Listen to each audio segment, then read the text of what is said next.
बड़ी बहस जारी है हमारी। क्या साधु संत तय करेंगे बीजेपी में प्रधानमंत्री पद का उम्मीदवार? सभी खास मेहमान हमारे साथ मौजूद हैं। रामविलास वेदांती जी, मेरा सवाल आपसे ये और संक्षेप में आपसे जवाब चाहूंगी कि आपके मुताबिक बीजेपी में कौन सा नेता आपको ऐसा लगता है जो राष्ट्रवाद की जो परिभाषा आप लोग देते हैं उस पर खरा उतरता, और खास तौर पर जो एक बात आप कह रहे हैं कि राम मंदिर बनाने का जो सपना उसको पूरा करने की तरफ बीजेपी के भीतर आपको कौन सा नेता दिखाई देता है?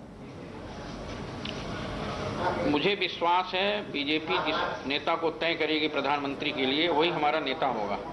संपूर्ण विश्व का हिंदू इसमें देख रहा है कि भारत बदलाव चाहता है। कांग्रेस के भ्रष्टाचार से, महंगाई से देश की जनता ऊब चुकी है। इसलिए देश की जनता ये चाहती है कि कांग्रेस हटे और भाजपा आए। लेकिन वेदांती साहब, आप इस बात से सहमत होंगे कि मुख्तार अब्बास नकवी जब कहते हैं कि राष्ट्रवादी नेताओं में जो कद है नरेंद्र मोदी का वो बहुत बड़ा है, खुलकर जब मुख्तार अब्बास नकवी ये बात कहते हैं तो उससे क्या आप सहमति रखते हैं? राष्ट्रवादी नेताओं में नरेंद्र मोदी सबसे अच्छे हैं, लेकिन भाजपा में इस प्रकार सबसे अच्छे नेता कई हैं। राजनाथ सिंह भी सबसे अच्छे नेता हैं, अडवाणी जी भी अच्छे नेता हैं, अरुण जेटली भी अच्छे नेता है, सुषमा स्वराज भी अच्छे नेता हैं। लेकिन आप कह रहे हैं कि इस रेस में भी सबसे आगे नरेंद्र मोदी है। सुधांशु मित्तल जी, ये बात मान क्यों नहीं लेते आप? आपकी पार्टी इस बात को मान क्यों नहीं लेती? तो फिर जो ये अंतर्द्वंद जिसकी बात शकील अहमद कह रहे हैं वो खत्म हो जाएगा ना, कि नरेंद्र मोदी के नाम की सबसे ज्यादा चर्चा है। हिंदू जनमानस, जी सुधांशु मित्तल जी, हिंदू जनमानस चाहता है भाजपा जिसको तय करेगी उसी को हम प्रधानमंत्री के लिए आगे बढ़ाएंगे। जी सुधांशु, और जिसको भी भाजपा तय करेगी देश का साधु संत उसका समर्थन करेगा। जी सुधांशु जी बोलिए संक्षेप में। नेहा जी, हम किसको माने किसको नहीं माने, किसको तय करें किसको नहीं तय करें, कब करें कहां करें, ये हम पे छोड़िए ना। मतलब हम अपनी रणनीति, हम अपने चुनाव में क्या क्या मुद्दे लेके जाएंगे या किसका चेहरे को लेके जाएंगे, ये हम तय करेंगे ना। या हम सब बीच बाजार में खड़े होके कहेंगे डुगडुगी लगा के आओ आओ देखो हम कैसे तय कर रहे हैं। हम पे कर लेने दीजिए। हमारे यहाँ सबको चिंता है कि 2013 में कांग्रेस से इस देश का पिंड छुड़ाना है, क्योंकि जो देश की हालत है उसमें अब एक राष्ट्रवादी सरकार के आने की बहुत जरूरत है।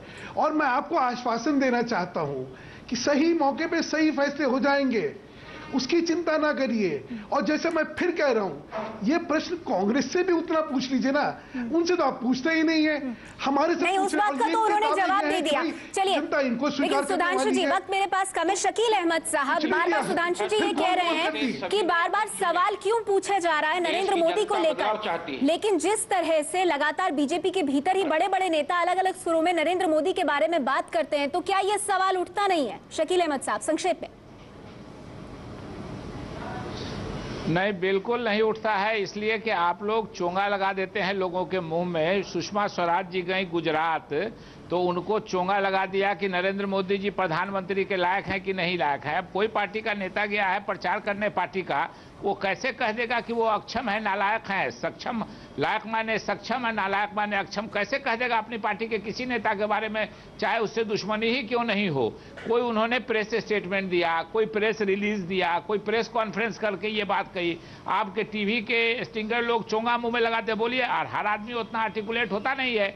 इसलिए मैं बिल्कुल इस बात से अच्छा शकील जी, बहुत संक्षेप में, जब यशवंत सिन्हा कहते हैं कि नरेंद्र मोदी के नाम पर सहमति की बात होनी चाहिए, जब मुख्तार अब्बास नकवी आज राष्ट्रवादी नेता की बात करते हैं और उसके साथ नरेंद्र मोदी का नाम जोड़ते हैं, तो ये बातें तो मीडिया की कही हुई नहीं है, ये तो उनके अपने ही नेता हैं।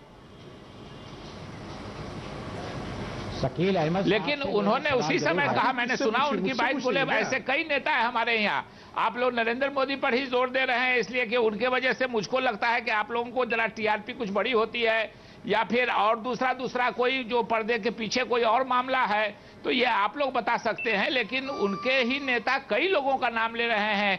एक नेता को मैंने नहीं सुना, राम जेठमलानी जी जो सस्पेंड है उनको छोड़ के। चलिए, और शकील जी फिर आप ही कहते हैं कि अंतर्द्वंद भी है। शकील साहब, अगर हम आपसे चोंगा लगाकर पूछे क्या पी चिदंबरम सबसे बेहतर उम्मीदवार होंगे प्रधानमंत्री के, तो आप क्या जवाब देंगे? सब लोग लेते हैं कि ऐसे कई नेता हैं, लेकिन आप लोग जबरदस्ती कर रहे हैं, ये मुझको बात समझ में